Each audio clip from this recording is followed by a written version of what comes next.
I'm a maritime journalist. I've spent 15 years finding stories on ships nobody else bothers to cover. I booked passage on the MV Eliana for an article about cargo shipping. I want to be clear about one thing before I tell you what I found. Nothing in 15 years came close. The cook made 20 plates. There were 19 of us. I noticed it the first night. Didn't say anything. Figured I'd miscounted. I've spent 15 years writing about ships, container terminals, dry docks, offshore rigs, the routes that keep the world moving while everyone looks the other way. I've slept on tankers in the Strait of Malacca with the air so thick you could taste the fuel on your tongue. I've eaten breakfast with pipeline welders 90 miles off the Scottish coast while the platform rocked hard enough to send coffee sliding across the table. I know vessels. I know how they move, how they sound, how the crews that run them talk and eat and sleep. I'm not someone who gets spooked by a ship. The MV Eliana, 22,000 tons, general cargo, registered out of Rotterdam, built in 1997, 600 feet from bow to stern. She ran a Pacific route, Busan to Long Beach, 22 days depending on weather. I booked passage for an article about the last generation of mid-size cargo ships still making open ocean crossings. The big container lines had eaten the market whole. Ships like the Eliana were disappearing. I wanted to ride one before they were gone. Busan, a Tuesday in March. The sky over the harbor was flat and gray, wind coming off the water carrying diesel and brine and the sharp iron bite of wet rust. Cold that found the gaps in my jacket and settled in. 2 berths over a gantry crane was lifting containers off a feeder ship, cables taut and groaning each time the load swung, and behind me a truck reversed across the concrete with that flat, dead beeping that never stops on a working dock. I could taste the salt on my lips. I stood at the bottom of the gangway and looked up at her. Working ship. Not pretty. The hull plating had the pitted texture of steel that spent a quarter century in open ocean. But the welds were solid, scuppers clear. Fresh anti-fouling paint below the watermark, clean deck lines above it, no corrosion on the mooring hardware. Someone cared about this ship. You can always tell. Captain Halvor Nygaard was waiting at the top. Norwegian, 60s, tall and lean. His handshake was dry, firm. His eyes stayed on mine a beat longer than courtesy required and then released. "Welcome aboard. Peter will show you around." He turned and walked back toward the bridge. Clean shoes on the deck plates. The wind caught his collar and he didn't fix it. Peter Brink, the experienced deckhand who keeps a ship's daily life running. Dutch, 50s, forearms thick with tendons, skin gone permanently brown across the back of his neck, knuckles swollen at the joints the way they get after decades of rope work and cold water. A face that had been in weather for 30 years. He smiled when he shook my hand. "You've been on ships before," he said. I told him I had. "Good. Won't have to explain everything twice." Full tour. The bridge first, wide windows looking out over the bow and the harbor beyond it, gray water blurring into gray sky at a line you could barely separate. Equipment was current and clean. Radar, GPS, depth sounder, AIS display, all of it ticking over at low idle. Paper charts spread on the table beside the electronic ones. I liked that. Old habits on a ship usually exist for a reason. The watch rotation was posted on a whiteboard by the door. A grid in blue marker, crew names, 4-hour shifts, the whole crossing laid out. I counted the rows while Peter pointed out the navigation console. 20 slots. I'd read the crew manifest before I boarded. 19 members. I looked at the board again. Counted again. 20.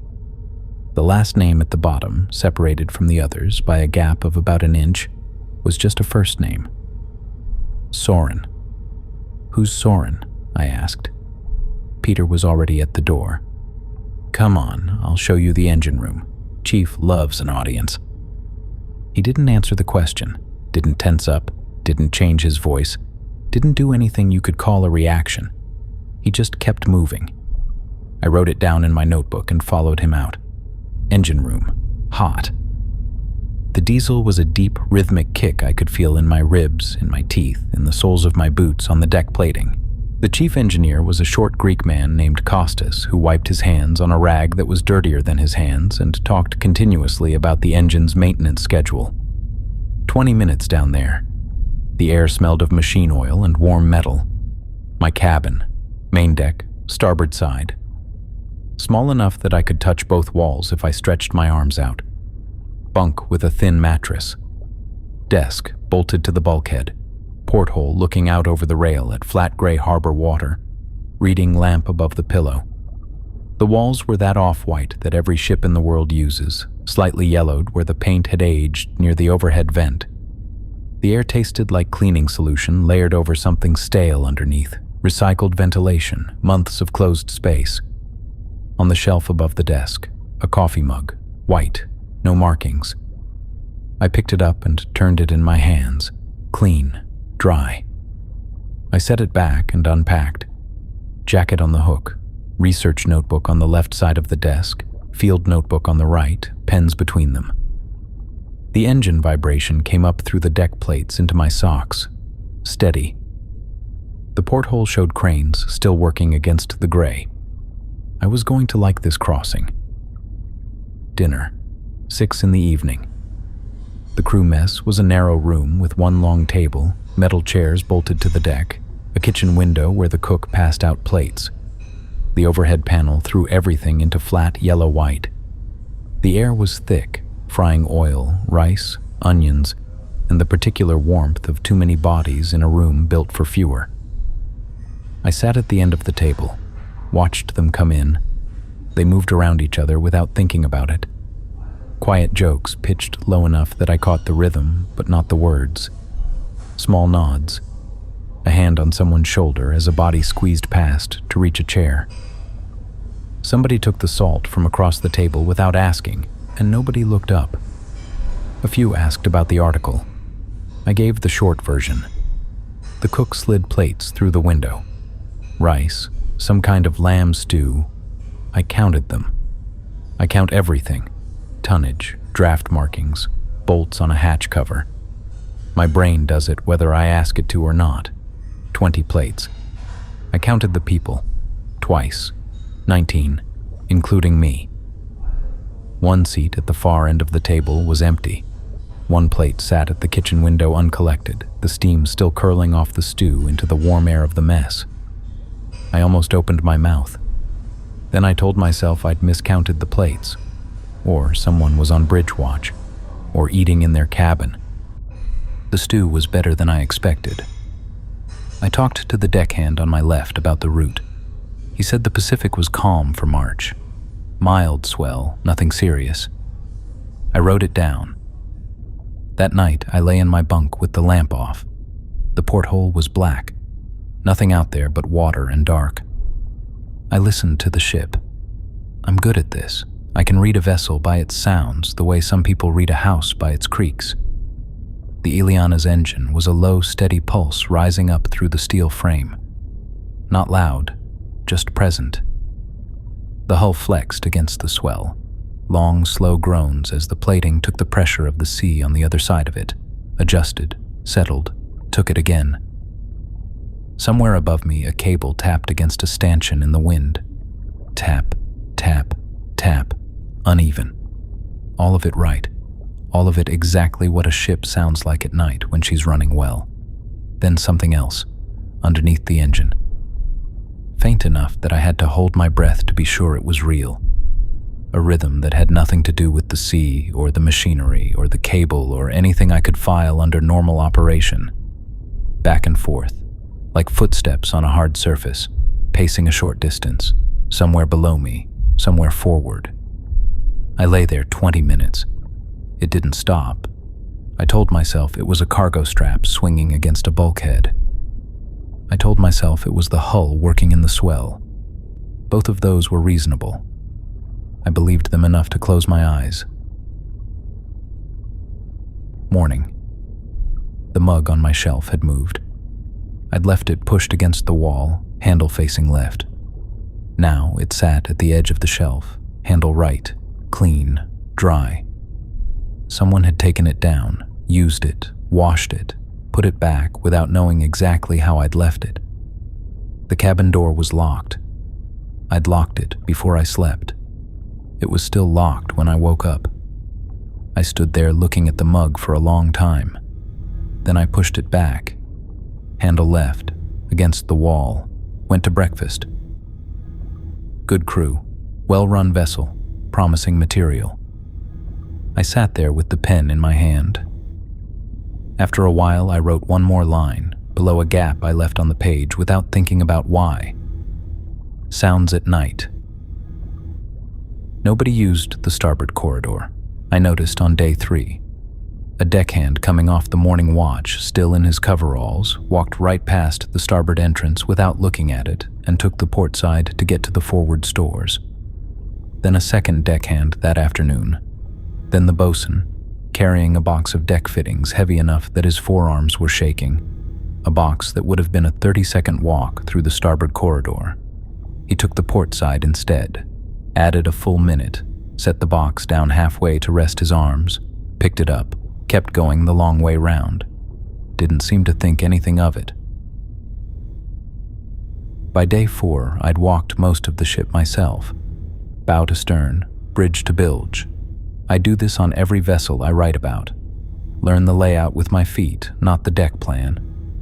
Where the corridors narrow, where the paint is newer, where the non-skid has been worn smooth by years of boot traffic, where the metal has been patched with plates that don't quite match the original gauge. 2 ways to get forward on the lower deck. The main corridor ran down the port side, wide, lit every 10 feet, deck plating scuffed gray from use. The starboard corridor was narrower, shorter by 130 feet. It ran past the forward cargo hold access hatch before joining up with the port side at the bow. Everyone took the long way. Day 4, I walked the starboard corridor. The air was cooler, normal for forward sections, further from the engine, closer to the hull and the water on the other side. My footsteps were the only sound. The access hatch to the forward cargo hold was on my left as I passed. Standard watertight door, oval, painted gray, handle in the closed position. I didn't try it. 45 seconds, the whole length.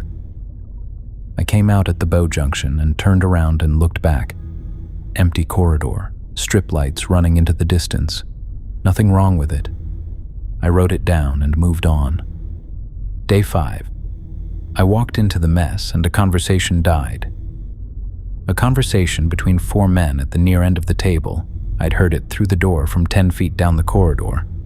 And by the time I'd stepped through the doorway and pulled out a chair, it was over. One of them picked up his fork. Another reached for his water glass. A third leaned back, the chair creaking under his weight. If I'd been thinking about anything else, I'd have missed it. But I count things. And now I was counting silences. 2 days later, same group. I was walking toward the mess after the afternoon watch change, and I could hear their voices through the open door. Peter's, the captain's. 2 others I could place by tone, but not by name. Steady, serious, the pace of people working through something specific. I stepped through the door. The last sentence ended on its last word. Nobody stopped mid-thought. Nobody cut short. It just ended, right as I walked in. Nygaard nodded at me. Peter asked about my photos. Chicken and rice. Dry. We talked about the weather. Mild swell from the southwest. 3rd time it happened, I stopped counting the silences and started counting the men. Always the same. Nygaard, Peter, the chief engineer Kostas, and a senior deckhand named Lindqvist. Tall Swede. Gray stubble, massive hands. Barely spoke to anyone on the ship. Every ship has politics, hierarchies that don't appear on the manifest. Senior crew who've been together long enough to close ranks around an outsider. I've seen it before, but not this smooth. The friendliness never dropped. The subject changed every time without a crease. They'd been doing this a long time. Whatever they were managing around me, they were very good at it.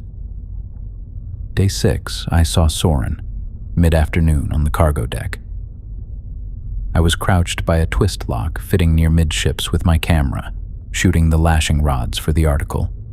First sun since Busan. The overcast had broken and the light was hitting the deck at a low angle, picking up every scratch and salt stain on the container walls. The steel was warm through the soles of my boots. I was framing a shot against the sky when I looked up toward the bow. A man, far end of the deck near the bow rail. Back to me, hands at his sides, looking out over open water. He wasn't leaning on the rail, wasn't holding anything, just standing there. The wind was pulling at a dark jacket that was too big for him. His hair moved in it. The rest of him didn't. I didn't recognize him. By day 6, I'd seen every face on the crew at least twice. This wasn't one of them. Thin, narrow through the shoulders, weight even on both feet. I lowered the camera and started walking forward. My boots were loud on the plating between the container stacks. When I was about 100 feet out, Peter appeared at my left. He'd come up the deck ladder from below. I hadn't heard him. "That's Soren," he said. I hadn't asked yet. "Soren from the watchboard?" "He's been on the ship a long time." "What does he do?" "He keeps to himself." I waited. Wind across the deck from the port side, salt and warm steel. Peter was looking toward Soren with a flat expression. Not concern, not fear, nothing I could name. "Leave him be, Marcus. He's fine." Soren hadn't moved, hadn't turned, hadn't given any sign that two men were standing 100 feet behind him talking about him. The wind pulled at his jacket. He stayed where he was. I asked around the next day, casual, dropped the name into conversations and waited. The responses were almost word for word identical. "He's been here a long time. He keeps to himself. He's fine." Every person I asked gave me the same 3 lines. Nobody was surprised I'd seen him. Nobody offered more. Nobody said his last name. Day 7, I started eating with Declan Rourke, Irish, 40s, a deckhand who'd been at sea since 19 with a story for every port between Rotterdam and Yokohama. Big hands, scarred across the knuckles. A quick laugh that came from his chest. He wasn't inner circle. I was sure of that now. Friendly with Peter, respectful toward Newgard, but he didn't sit at their end of the table and he wasn't in the conversations that ended when I entered the room. Good company. We talked about routes, ships, past work. He'd been on tankers, bulk carriers, a container ship that lost power off Somalia and sat dead in the water for 3 days while the crew watched the horizon for skiffs. He told that one with a grin and both hands around his coffee. Not a man who scared easily, but I was learning to notice what wasn't there. I'd ask about the cargo and he'd answer easy. Standard mixed load, containers topside, bulk freight below, voice steady, face open. Then I'd ask about the forward hold and there'd be a gap. Half a second, maybe less. His eyes would leave mine, go to the left, not to anything, just away, and come back. Then he'd change the subject. Weather, coffee, anything, quick, smooth, every time. Night 7, just before 3 in the morning. I woke up and the sounds were already going, louder. Or I'd stopped pretending they were something else. Same rhythm underneath the engine, back and forth, back and forth. Same interval, footsteps on a metal deck, someone pacing a short distance in a space below my cabin. At 2:47 in the morning, same as every other night. I lay in the dark. The bunk was cold where my arm had come out from under the blanket. The porthole was black, nothing out there. The engine turned over and underneath it, the footsteps went back and forth without stopping. 15 minutes, 20. I got up, deck cold through my socks, went to the shelf. I'd been leaving the mug in the same position every night for 3 days, pushed to the back, handle at 9 o'clock, rim against the wall. The mug was at the front of the shelf, clean, dry, door locked. I checked, still locked. I pushed the mug back, sat at the desk, wrote, 19 crew on the manifest, 20 portions at every meal, watch rotation for 20, mug used 3 times, door locked every night. I underlined it, held the pen over the page. The pacing went on below me. One more line, who is Soren? Night 9. We'd been drinking together since day 7. A bottle of Jameson he'd brought aboard, 2 glasses from the galley, the mess table between us after the crew cleared out. The overhead lights were off. The only light was the small lamp above the kitchen window, a yellow circle on the table, the rest of the room dark. The air smelled of dinner still, onions, oil, rice, and the sharper smell of whiskey on top of it. Engine steady below, slow roll through the chair legs and the soles of my feet. He was in the middle of a story about a crossing he'd done in 2019, a bulk carrier out of Rotterdam that had ended up riding out a typhoon 200 miles off the Philippines. He was laughing, that quick laugh from his chest, and his hands were loose and easy on the table, tracing the shape of the waves as he described them. 3 drinks in, shoulders down, the laugh real. I let him finish. Then I asked him what the cargo was on this crossing. His hand stopped. His glass was halfway to his mouth. He held it there a moment, then set it down on the table without drinking. Looked at me. Why are you asking? I told him the cargo was part of the story. Containers and bulk freight. That's what the manifest says. He turned his glass slowly in his fingers. The whiskey caught the light. There was a contract, he said. Government, about 14 months ago. He stopped, drank, set the glass down. A recovery operation, deep water, 13,000 feet, maybe more. He was looking at the table now, not at me. 6 divers came aboard, professional salvage crew, the kind who do pipeline work and wreck recovery. Nobody told us what they were bringing up. They didn't say, and we didn't ask. They loaded it themselves, 1 container sealed. Wouldn't let port crew within 30 feet. Had their own rigging, did the whole job in about 4 hours. He paused, picked up his glass, put it down again without drinking. When they were done, 5 of them got off the ship. I waited. He turned the glass in his fingers. The 6th sat down, on the cargo deck, right in front of the container. Just sat down on the steel and wouldn't get up. The other 5 tried talking to him first, then pulling him. He didn't answer, didn't fight them either. Just sat there. They got him standing eventually. Took 3 men, walked him down the gangway. He drank, wiped his mouth with the back of his hand. The whole way down he kept turning around, trying to look back at it. They had to hold his head forward. One of them had a hand on each side of his face, keeping him pointed at the dock. The ship rolled. The whiskey tilted in both glasses. The divers canceled every contract with the company after that, every job. The company tried to rebook them 3 months later. The whole crew had dissolved. Different companies, different countries. I asked about the handoff. The container was supposed to go somewhere. Rendezvous at sea.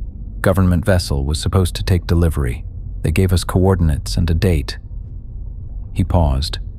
The ship went there, sat at anchor for 16 hours. Nobody came. Nobody radioed. The company emailed the contractor, got replies for about 3 months, delays, rescheduling. Then the email stopped. Nobody picked up. Nobody answered anything. 14 months. The money still comes in every month from an account that should have been closed. We can't offload it at a civilian port without clearance that nobody's providing. He shrugged. So it stays. There was a man the company sent, he said. Months ago, young guy, clean shoes. He went into the hold to inspect the container. He stopped again, stared at his glass.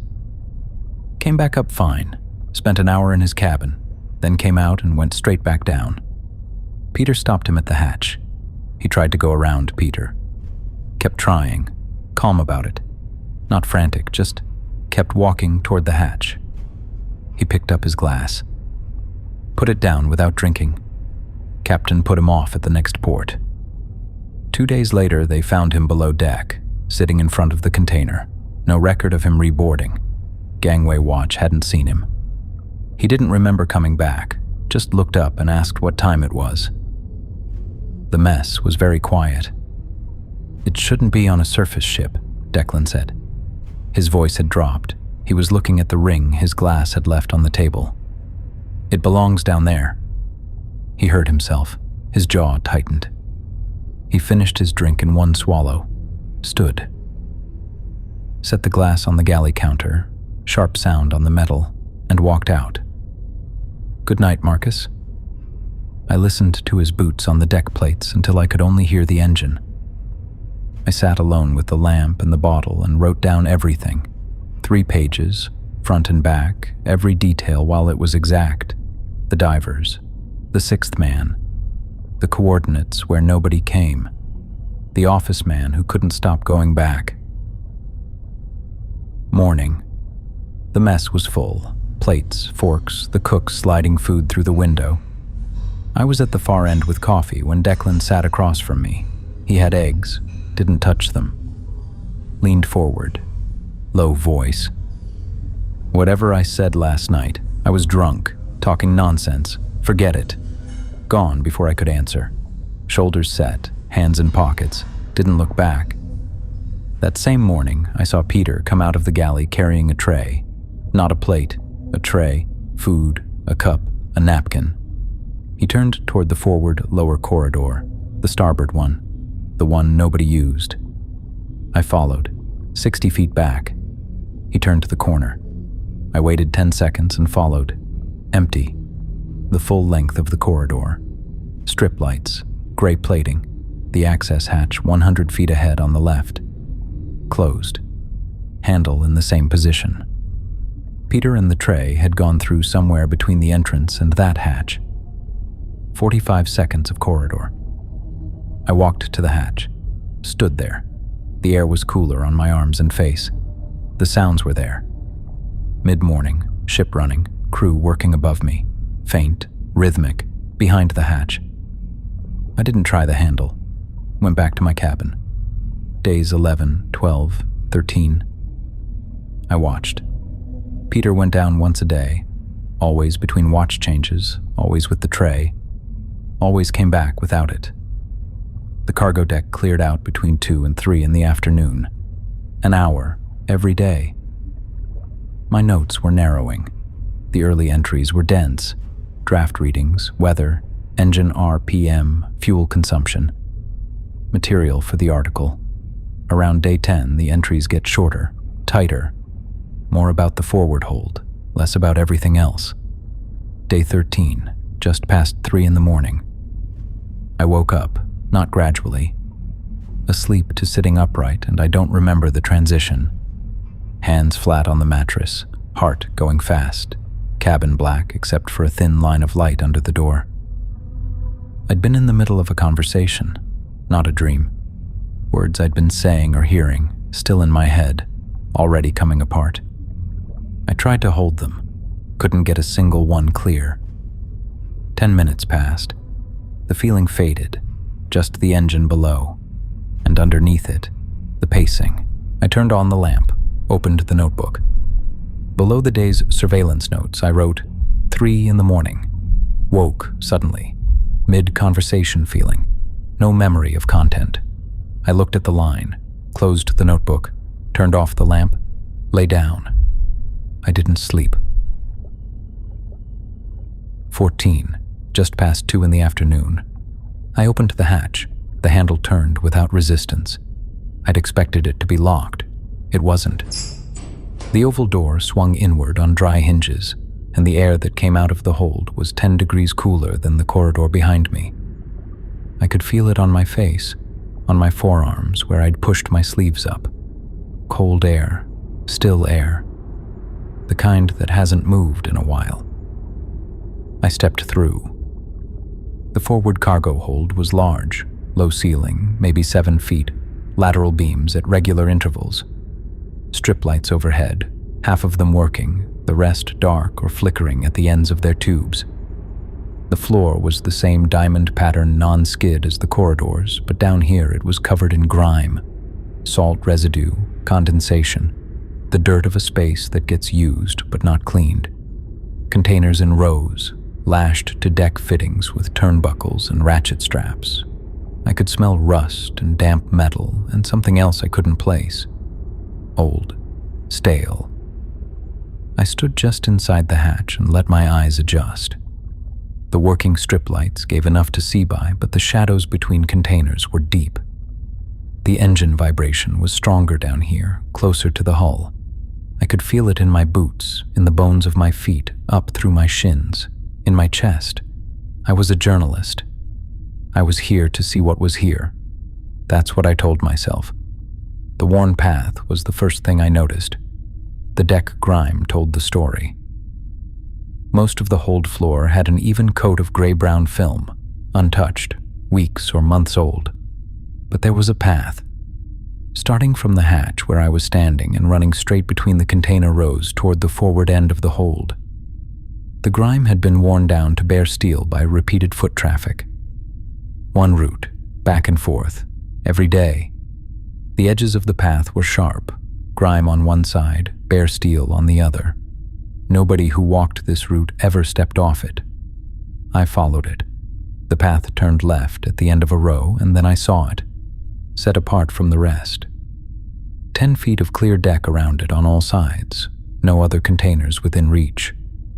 The lashing points on the deck nearest to it were empty.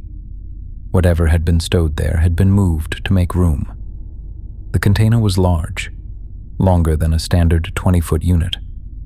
The paint had been olive drab once, military. Now it was mostly rust. The rust had been working at it for decades. It bubbled and flaked at the seams where the panels met. The corners were soft with corrosion, the edges rounded where they should have been sharp. Along the upper edge of the long side, stenciled in a typeface I recognized immediately. I'd seen it in research for an article about Cold War logistics 2 years ago. A reference number and a series of classification codes in standard U.S. military specification lettering. That typeface stopped being used in the early 1970s.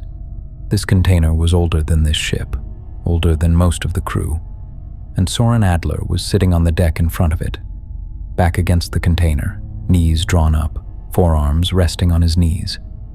His head was tilted back against the metal. His eyes were closed. He was making a sound, low, continuous, rhythmic. Not any language I could identify. A steady noise from his throat, barely any movement in his lips. The hold was so still I could hear it from 30 feet away. His clothes were the same as when I'd seen him at the rail, dark jacket too big for him. The collar was damp. I took a step closer. My boot scraped the deck plating. He stopped, his eyes opened. I was 15 feet away. The nearest working strip light was behind me and slightly to my left, putting his face in mixed light and shadow. His skin was gray-white, dark circles under his eyes, stubble that had been growing for days. His eyes were black, not dark brown, not dilated. Black from edge to edge, the iris, the white, all of it, solid black. I was 15 feet away and the light was on his face. He blinked, brown eyes, tired face, stubble, dark circles.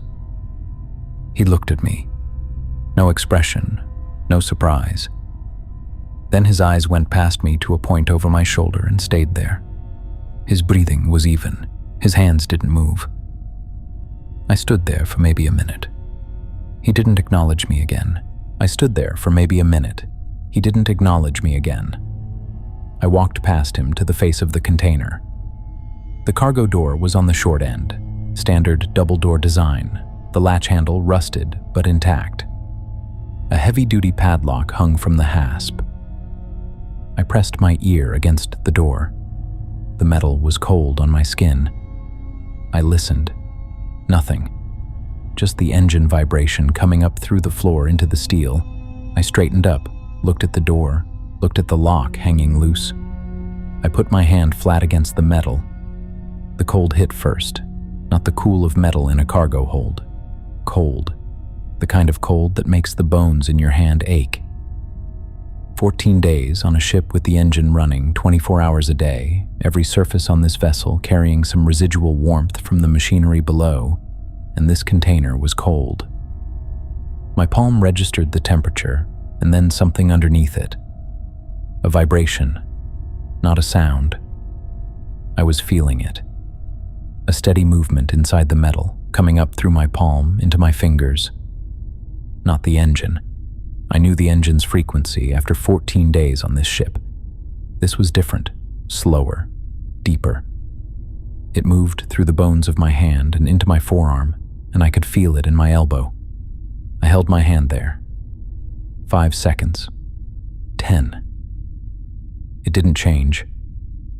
I pulled my hand back, looked at my palm, turned it over. Nothing. Skin. Normal. The cold faded in about 10 seconds. The feeling in my wrist took longer. I left the hold, closed the hatch behind me, walked up 2 flights to the main deck and stood at the rail. The sun was out and the sea was gray-blue and flat to the horizon, and the wind was warm on my arms. I stood there for an hour. Peter appeared beside me. I hadn't heard him come up. He stood at the rail next to me, looking out at the water. His hands were on the rail. He didn't look at me. Long silence. "You went down." Not a question. I didn't answer. He didn't ask anything else. We stood there together at the rail for a while, and then he walked away, his boots on the deck plates getting quieter until there was just the wind and the water. That evening at dinner, I sat with 4 crew members, 2 from the inner circle, Kostas, the chief engineer, and Lindqvist, the deckhand, and 2 others, frying oil and bread and the overhead light on everyone's plates. I told them what I'd found, set it flat, the container, the rust, the military markings, Soren sitting against it. I told them I'd put my hand against the metal. Lindqvist put his fork down. It clicked on the plate. "You touched it." "Yes." "With your bare hand." "Yes." He looked at Kostas. Kostas looked at his plate. Lindqvist stood up. He left his food on the table. He said 2 words. "Oh, God."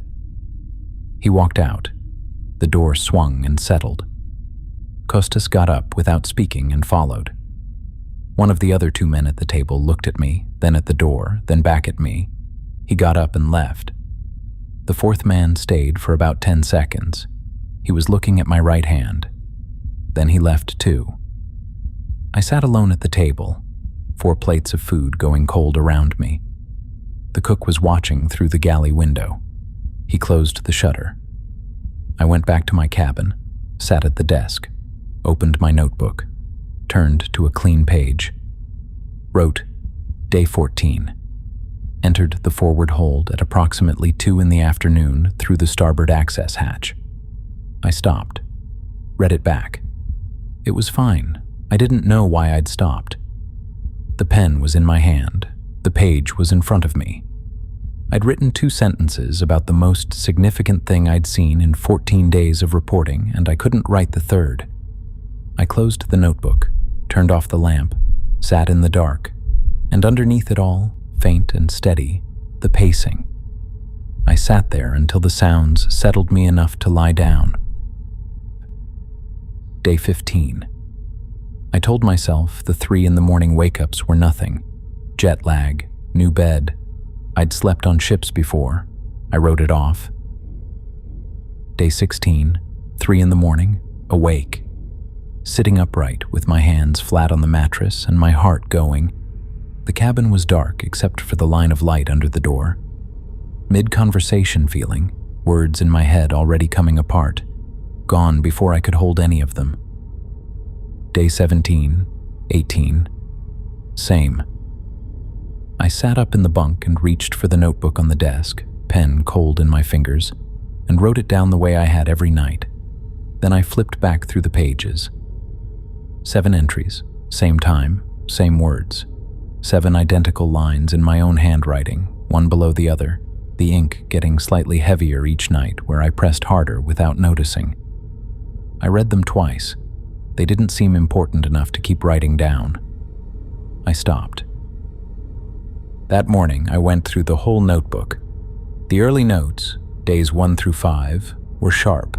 Draft readings, weather, engine specifications, the twist lock fittings, the lashing rods, the cargo layout.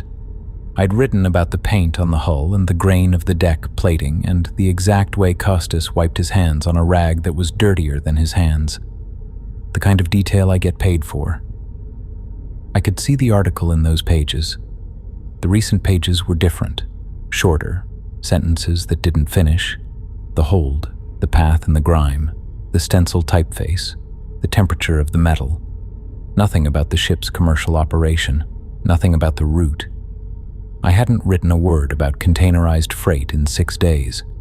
The pen had been moving somewhere else. I told myself I was saving the depth for the central story.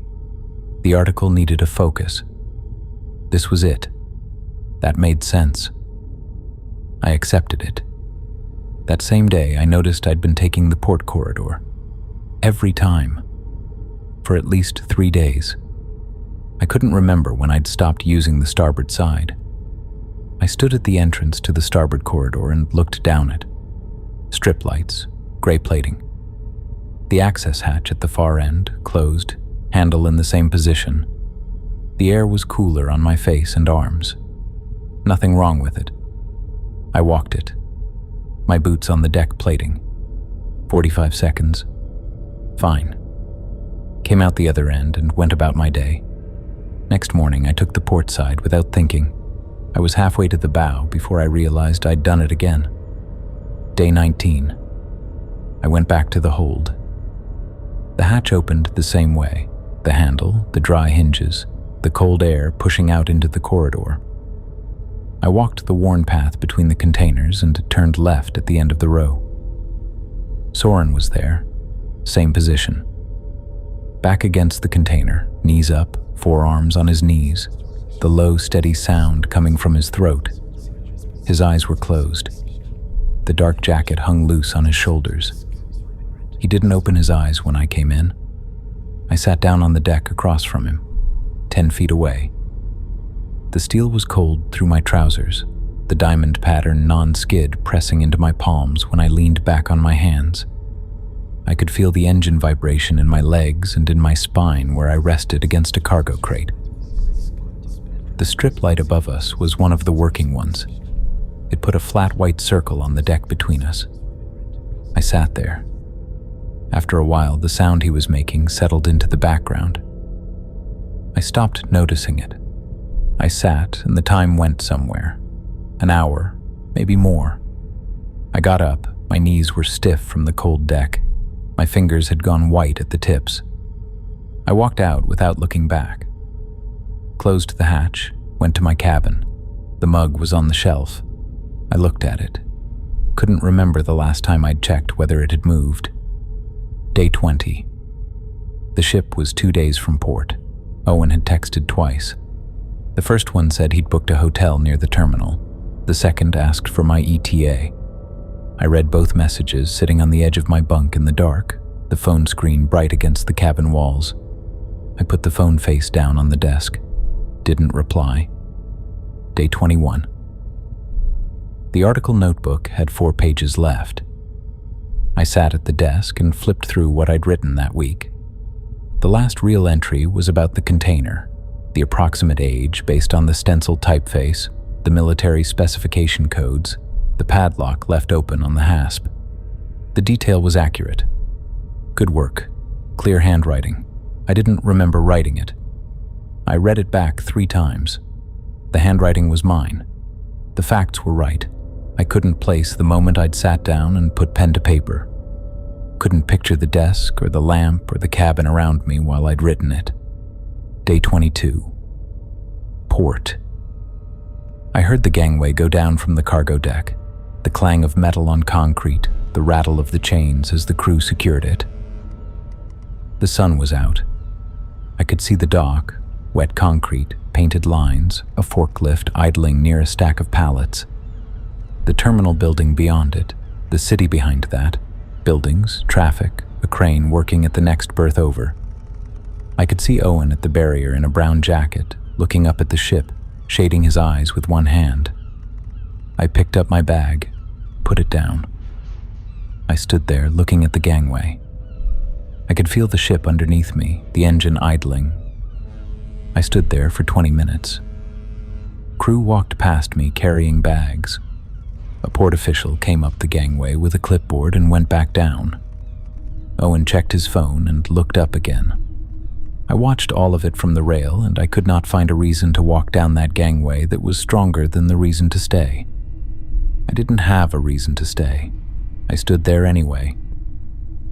The gangway retracted. The lines came off the bollards, and the water churned white along the hull as the engine came up. The gap between the ship and the dock widened, a foot, then a yard, then open water. Owen got smaller. He was still looking up at the ship. He had his phone out. It was ringing in my pocket. I could feel it against my leg. I didn't answer. I went below. I sat at the desk, opened my notebook to a blank page, picked up my pen. I didn't write anything. I started drawing the container. From the angle I always saw it from. The short end, the double doors, the rust at the seams. I drew it slowly. The pen moved across the page, and I watched my hand, and I didn't stop until every inch of the page was full. I turned to the next page. Drew it again. Outro.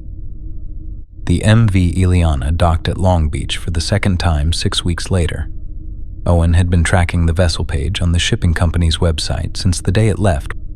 He had the arrival time before the ship cleared the harbor approaches. The gangway was down, and crew came off it in ones and twos. Owen stood at the barrier with his hands in his pockets and watched every face that came down. Owen called the shipping company. They transferred him 3 times. Hold music, a recording in Dutch, then English, then a man who gave him a number for the port agent. The port agent made a call, and 20 minutes later, Owen was walking up the gangway with a visitor badge clipped to his jacket, the metal ramp flexing under his shoes, the hull of the ship rising beside him, close enough to touch. Captain Nygaard met him on deck. He listened to Owen describe Marcus, name, height, the article he'd been writing, the dates he'd boarded. Owen showed him a photo on his phone. Nygaard looked at it, looked at Owen, shook his head. No passenger by that name on this crossing.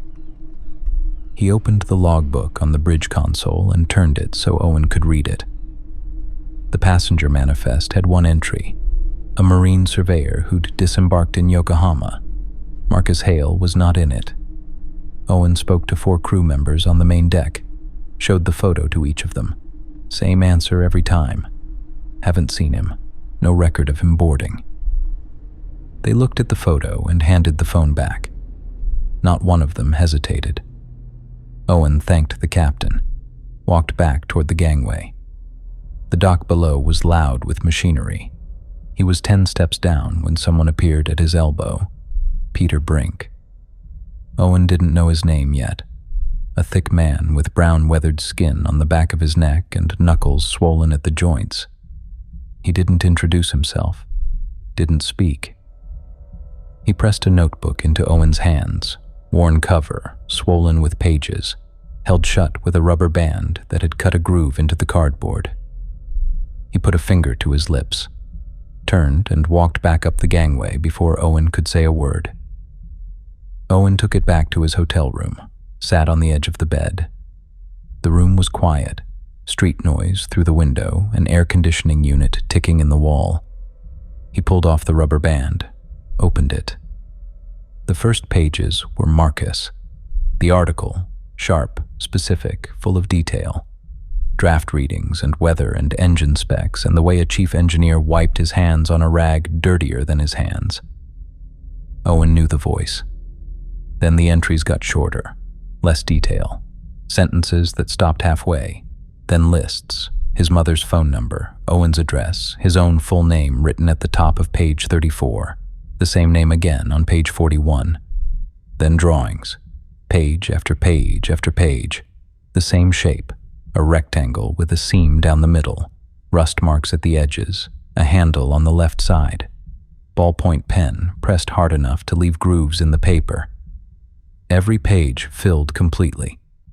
Owen flipped through them, every remaining page. The same container from the same angle, over and over. Last written page, one line. The handwriting was Marcus's, the letters spaced too far apart, the pen dragged slow across the paper. "Don't come looking for me." Owen closed the notebook, set it on the bed. The rubber band was still on his wrist. He looked at the notebook for a long time. Then he looked at the window, the curtain half drawn, daylight on the sill. Then back at the notebook. He picked up his phone, opened the shipping company's website, found the vessel page, looked up the next departure, Busan to Long Beach, 22 days, departing in 6. He read the last line one more time. He booked a cabin. One way or another, he was getting on that ship.